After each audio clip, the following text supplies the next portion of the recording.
Friends, ಇವತ್ತು ನಾವು banana fibre ಮಾಡೋದು ಕಂಪನಿ ಥರ ಇದೆ ಇಲ್ಲೊಂದು ಆನೆಗುಂದಿಯಲ್ಲಿ.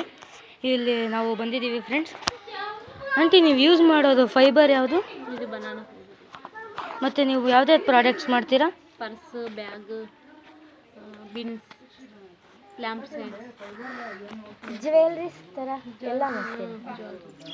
ಡೋರ್ ಮ್ಯಾಟು ಎಲ್ಲ, door mats, table mat, door mats, runner, dining table ಇದ್ರ ಥರ ಕಪ್ ಥರ ಎಲ್ಲ ಮಾಡ್ತೀರಾ? ಪೋಸ್ಟರ್, ಪರ್ಸು ಎಲ್ಲ ಬಳಸೋದು ಬೇರೆ ಒಂದು ಇದು ಅಷ್ಟೇ. ಬನಾನಾ ಫೈಬರು ಸ್ವಲ್ಪ ಪ್ರಾಡಕ್ಟ್ಸ್ ಈ ಕಡೆ ಸೈಡ್ ಇದೆ. ವಾಟರ್ ಐಸ್ ಇದು ಕ್ಲೋತು ಆ ಥರ ಬಳಸ್ತೀವಿ. ಕ್ಲಾತು ಪ್ರಾಡಕ್ಟ್ ರೆಡಿ ಆಗಿದ್ಮೇಲೆ ಅದಕ್ಕೆ ಕ್ಲಾತ್ ಹಾಕ್ತಾರೆ. ಗ್ಲೂ ಆ ಥರ ಎಲ್ಲ ಒಳಗಡೆ ಹೋಗಿ ನೋಡ್ಕೊಂಡು.